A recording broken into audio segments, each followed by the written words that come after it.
కార్యక్రమాన్ని ఈరోజు మనం చేపట్టడం నియోజకవర్గ పరిధిలో చాలా చోట్ల నాయకులందరూ కూడా దీంట్లో చాలా శ్రద్ధ చూపించి ఏదో పుట్టినరోజు అంటే ఏదో కేక్ కత్తిరించడం ఏదో హడావిడి చేయటం అది కాకుండా రక్తం ఇవ్వాలి, తద్వారా ప్రాణదానం చేయాలి అనే ఆలోచన చాలా గొప్ప సార్. దీన్ని ప్రతి ఒక్కరు కూడా అభినందించాల్సిన విషయం. మీరు అందరూ ఇప్పుడు చెప్తా ఉన్నారు, మీరందరూ రక్తం దొరకని పరిస్థితి నుంచి, రక్తం కావాలంటే దానికోసం ఏదో పెద్ద ప్రయత్నాలు చేసే పరిస్థితి నుంచి, కొనుక్కునే ఎక్కువ మొత్తాన్ని వెచ్చించే పరిస్థితి నుంచి, సాధారణ మనుషులు బ్లడ్ కొనాలంటే డబ్బులు వెచ్చించే పరిస్థితి నుంచి ఈరోజు చాలా ఈజీగా అవైలబిలిటీ మనకున్న పరిస్థితికి వచ్చింది.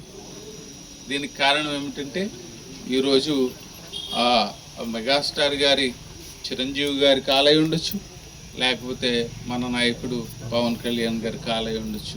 వాళ్ళిద్దరు ఇచ్చిన పిలుపు మేరకు ఈరోజు ఈ రక్తం రాష్ట్రంలో, ముఖ్యంగా మన ప్రదేశం, రాష్ట్రం సంగతి ఎలా ఉన్నప్పుడు కూడా మన ప్రదేశంలో అవైలబిలిటీ ఉండటం, ఎక్కడ కూడా లేదు అనే పరిస్థితి లేకుండా వెంటనే ఎవరిని కాంటాక్ట్ చేయాలంటే వెంటనే తాతాజీ పేరు వచ్చేయటం, లేకపోతే మిగిలిన వాళ్ళ పేర్లు రావటం, ఇవన్నీ శుభపరిణామం. చాలా మనం వీళ్ళందరినీ కూడా ఈ యాక్టివిటీలో ఎవరైతే పాలు పంచుకుంటున్నారో వారిని తప్పనిసరిగా ఈ సందర్భంగా నేను అభినందిస్తూ ఉన్నాను.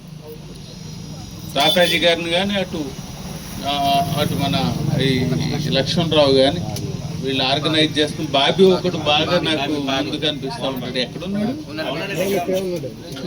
సో వీళ్ళందరూ కూడా చాలా ముందు వరుసలో కనిపిస్తూ ఉంటారు.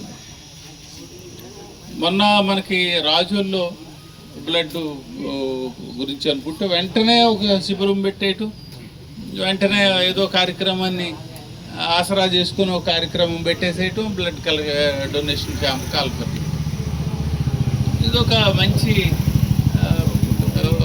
ఒక ఇనిషియేటివ్, ఇన్వాల్వ్మెంట్. కాబట్టి ఈ నాయకుల్ని ముఖ్యంగా నేను అభినందిస్తూ, అలాగే ప్రతి ఒక్కరు కూడా యూత్ ఈ విషయంలో ముందుకు రావటం, అలాగే ముఖ్యంగా ఈ చిరంజీవి గారి కుటుంబ సభ్యులు ముఖ్యంగా దీంట్లో ప్రత్యేకమైన శ్రద్ధ చూపించటం, ముఖ్యంగా వారి జన్మదిన సందర్భంగా ఆ రోజున వారికి అభినందించడానికి నాయకుల కంటే లేకపోతే స్టార్ కంటే ముఖ్యంగా ఆయన సేవా గుణానికి మనం ఆ రోజున అభినందించాం. సో అది జనానికి ఆయన ఇప్పుడు చేరువుగా ఒక స్టార్గా ఆయన ఒక వెలుగు, పెద్ద వెలిగి ఇంకా స్టార్గా కంటిన్యూ అవుతున్నప్పటికీ కూడా ఆయన సేవా గుణం అనేది ఇప్పుడే బాగా హైలైట్లోకి వచ్చిన పరిస్థితి.